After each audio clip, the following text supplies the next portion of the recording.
Imagine waking up one morning and everything that defined you is gone. Your name reduced to a number, your family taken, your future erased.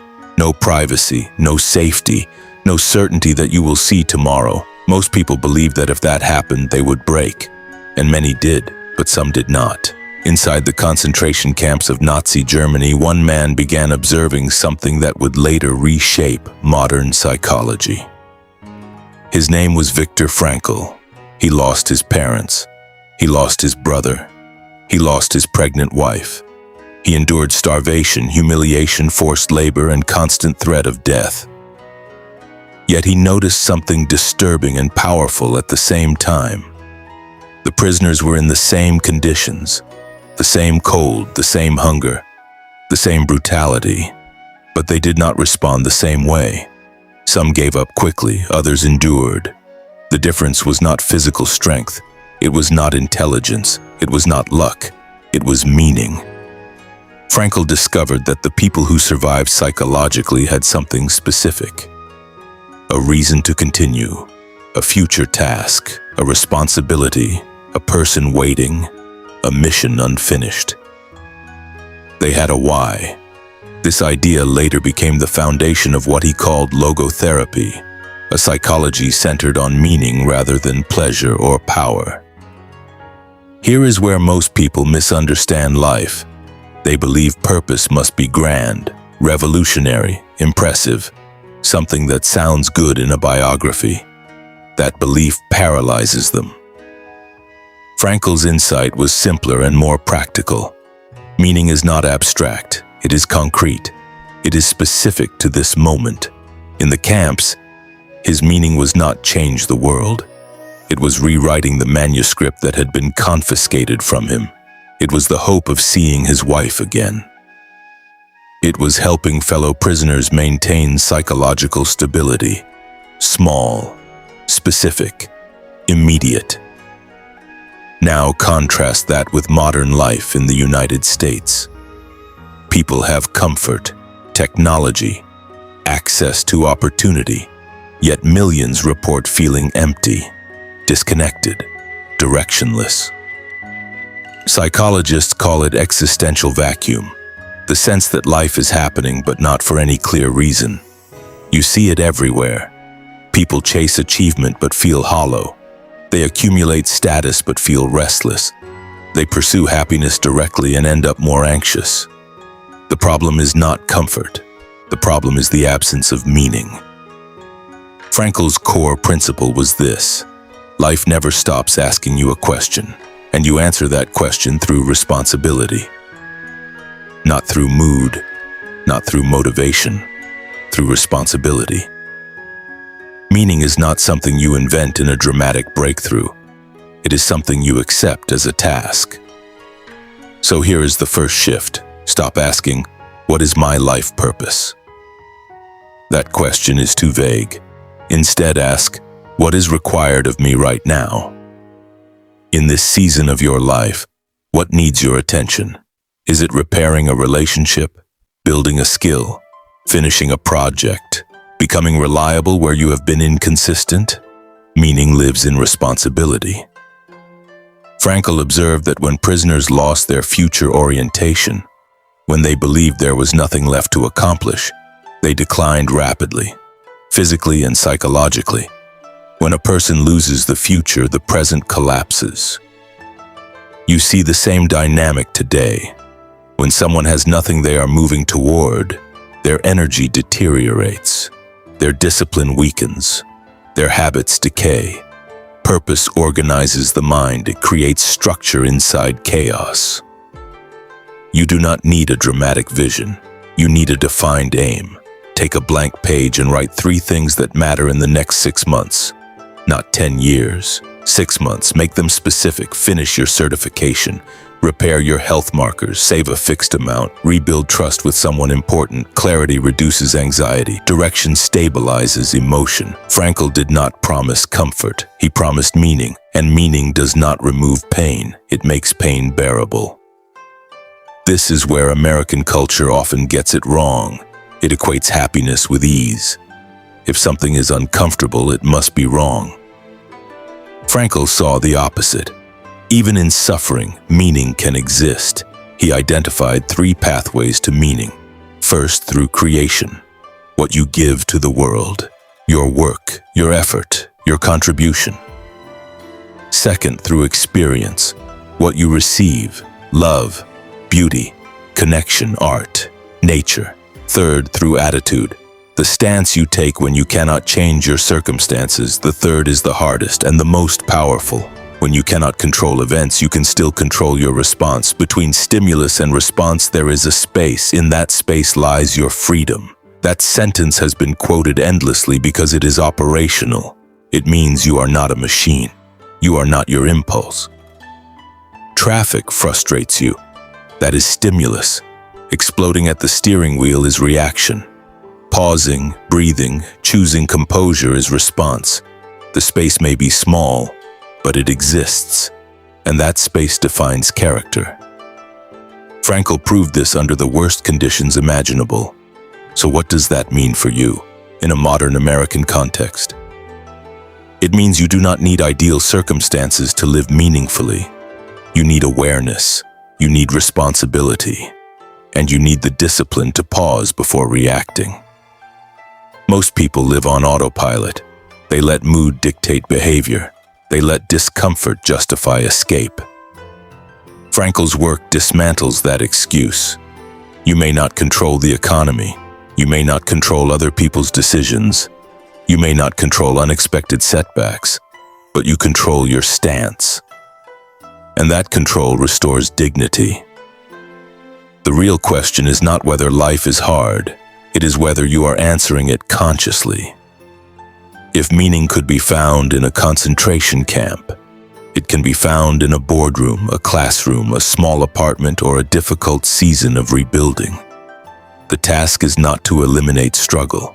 The task is to respond to it with intention. Meaning is not waiting in the future, it is asking something of you today. And the moment you accept responsibility for answering, your life stops drifting. It begins to aim. That is where strength begins, not in comfort, in commitment. Conditioning is invisible. No one applauds it. No one notices it while it's being built. But when pressure arrives, conditioning reveals itself immediately. You don't rise to the level of your goals. You fall to the level of your training. This is where most people misunderstand mental strength. They think resilience is about motivation. They think it's about hype, confidence, intensity. It isn't. Resilience is about emotional regulation under stress. And stress exposes truth. When a project fails, do you look for solutions or someone to blame? When your partner challenges you, do you listen or defend? When uncertainty appears, do you prepare or procrastinate? Musashi did not train to look powerful. He trained to remain stable when unpredictability hit. That's what made him dangerous. Not aggression, control. Modern psychology calls this response flexibility, the ability to pause between stimulus and reaction, assess context, and choose deliberately. Most people don't have that pause.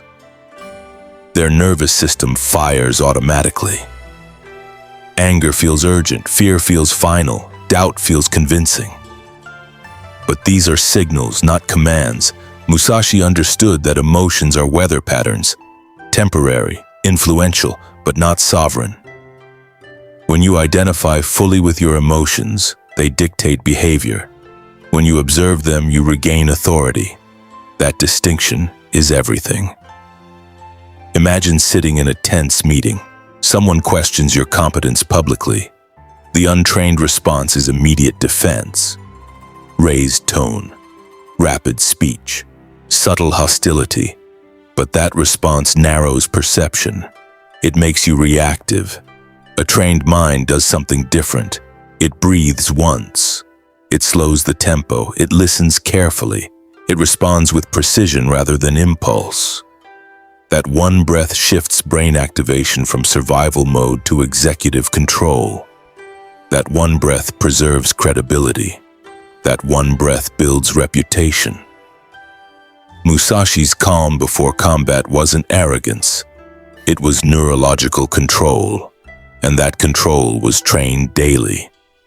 Which brings us back to discipline. Most people attempt to be strong when crisis hits. But you cannot improvise composure. You rehearse it, in small ways, daily. Every time you finish a task despite distraction, you strengthen attention. Every time you delay gratification, you strengthen impulse control. Every time you tolerate discomfort without escaping into distraction, you strengthen emotional endurance. These small repetitions rewire you. Neuroscience confirms this through neuroplasticity. Repeated behaviors strengthen synaptic connections. Pathways become efficient, reactions become automatic. So ask yourself honestly, what are you practicing daily? Complaining, avoidance, scrolling to escape discomfort, or composure? Focus, intentional action. Your habits are shaping your battlefield performance. Musashi approached every day as preparation, not for a specific duel, for unpredictability itself. That mindset eliminates fragility. Fragile people need perfect conditions. Stable people function in imperfect ones. There's a difference between confidence and stability. Confidence says, I will win. Stability says, whatever happens, I will handle it. Stability is superior because it removes fear of outcome. When you no longer fear outcome, performance improves. This is why elite athletes often perform best when detached from results. Their focus narrows to execution. Musashi wrote about seeing distant things as if they were close and close things as if they were distant. That line reflects psychological detachment. When emotion is too close, it overwhelms. When perspective widens, emotion becomes manageable. In modern life, detachment does not mean apathy. It means perspective. When you lose a client, it feels catastrophic. Step back. Is it fatal or is it feedback? When someone rejects your idea, it feels personal. Step back. Is it identity or is it data? Detachment allows correction without collapse. Musashi's opponents often defeated themselves before striking. Why? Because they were consumed by emotion. They imagined defeat. They imagined embarrassment. They imagined death. Their imagination sabotaged execution. You do the same when anxiety loops endlessly. The mind creates 10 hypothetical disasters, and you react to all 10, instead of facing the one real moment in front of you. That's cognitive overload, and it destroys clarity. So how do you interrupt it? You narrow focus, one task, one decision, one response. Musashi did not fight 10 opponents at once mentally. He addressed the movement directly in front of him. That principle translates directly to your life. You are overwhelmed not because your life is impossible, but because your attention is fragmented. You are thinking about 5 future problems while attempting to solve one present task. Fragmentation creates stress. Focus creates power.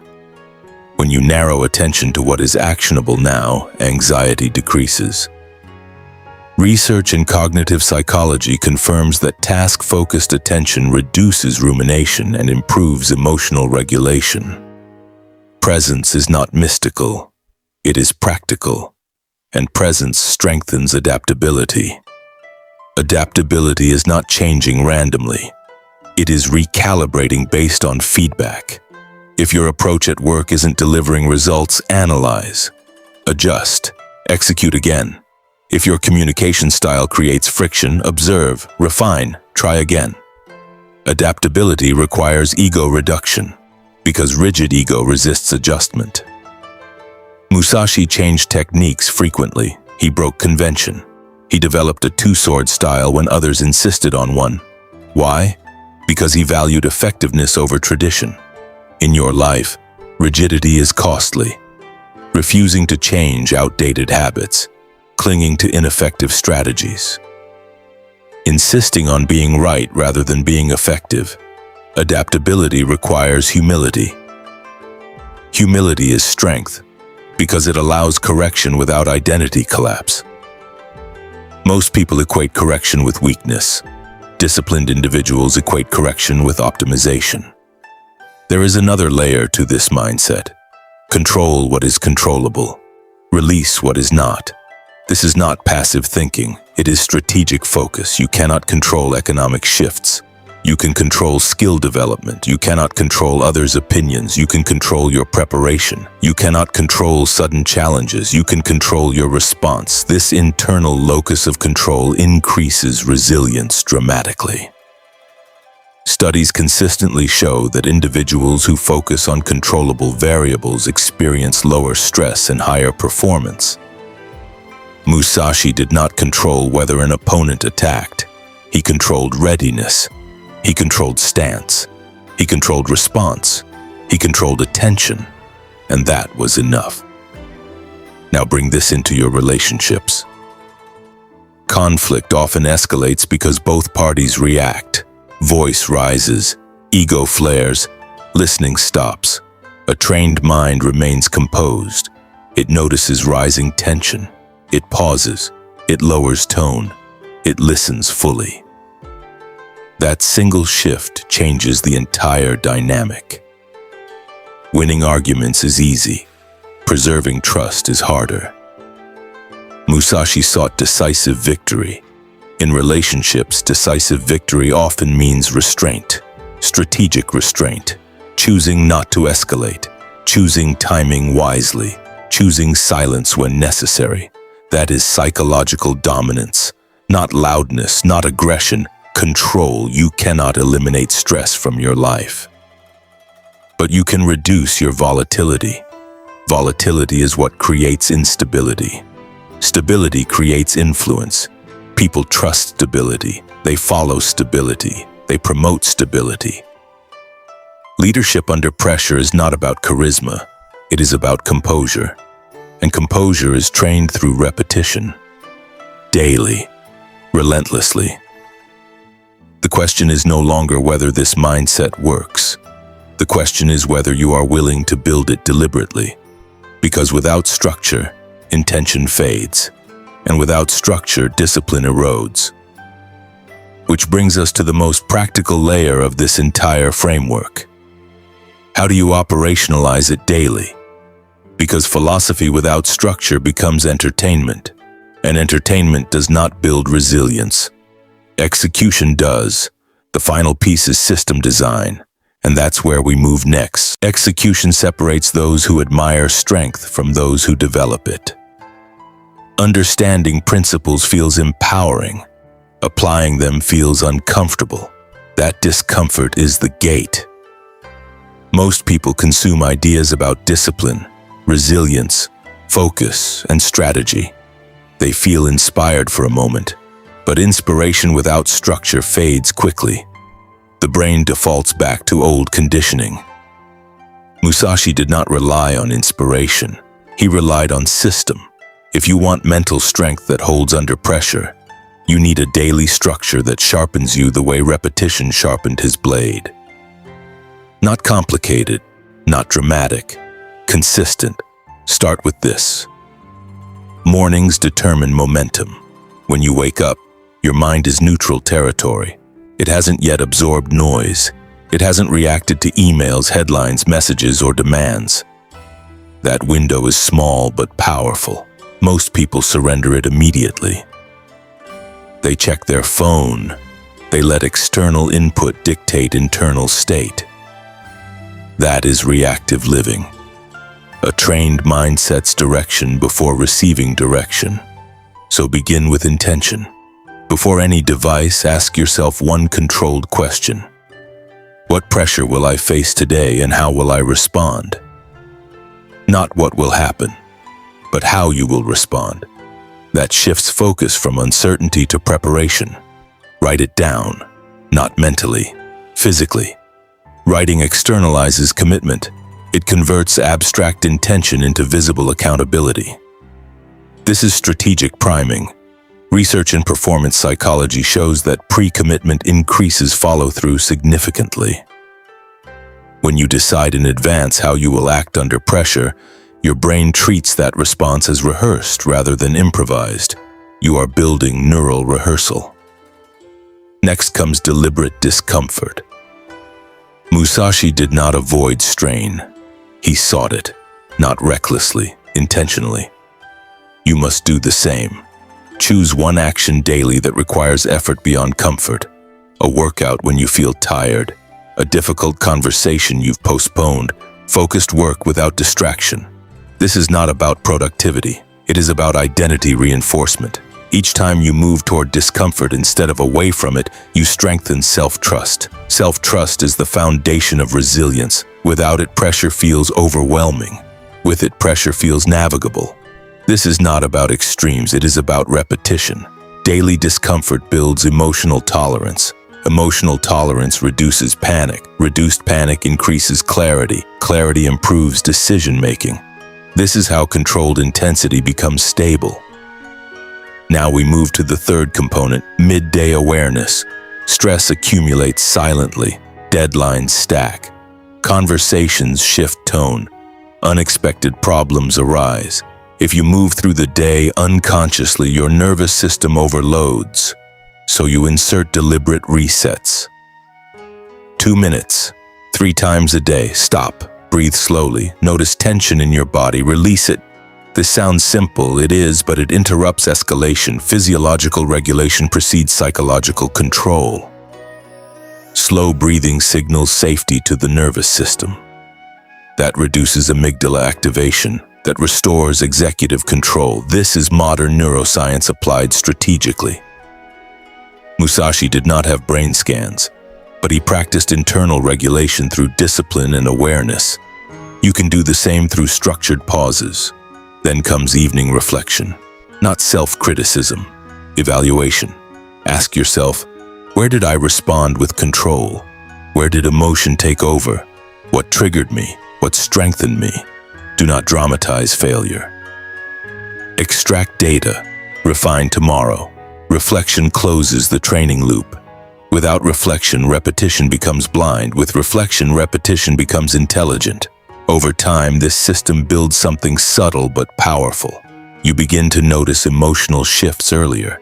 You begin to anticipate stress patterns. You begin to act rather than react. People sense the difference, not because you announce it, because you carry stability.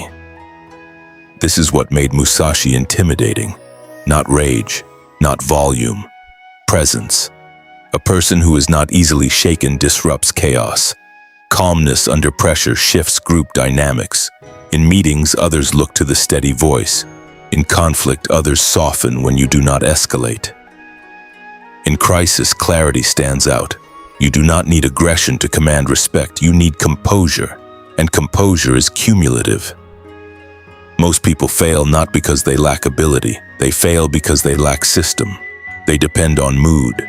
Mood fluctuates. System sustains. Your system does not need to be complex, it needs to be repeatable. Morning intention, daily discomfort, midday regulation, evening reflection. That's it. Do this consistently and something changes. Your reaction time slows, not physically, emotionally. You begin responding instead of flinching. Fear still appears, but it does not dominate. Uncertainty still exists, but it does not paralyze. This is what psychological resilience looks like in real life. It is not loud. It is quiet confidence in your own response. And here is the deeper truth. The battle is never against the world. It is against your own impulsive patterns, your urge to escape discomfort, your instinct to defend ego, your habit of overthinking, your tendency to fragment attention. Every day is an opportunity to confront these patterns, not dramatically, incrementally. Musashi did not become formidable overnight. He built himself through repetition, through correction, through humility, through awareness. You can do the same. You do not need a sword. You need discipline. You do not need to defeat others. You need to defeat volatility within yourself. When pressure hits next time, remember this. You are not trying to eliminate difficulty. You are training to remain stable within it. That is the real monster mindset. Not aggression, Not domination, stability, and stability changes everything. When you become stable, opportunities increase because people trust. Steadiness. When you become stable, fear loses leverage because you've rehearsed discomfort. When you become stable, your decisions improve because clarity replaces impulse, and when your decisions improve, outcomes follow. Not instantly, but consistently. The mind you build today determines how you handle every challenge tomorrow. So decide carefully. Will you continue reacting, or will you begin training? This is not about being fearless. It is about being prepared, not about being louder, but about being harder to shake. That is power, that is strategy, that is mastery, and it starts with what you do tomorrow morning.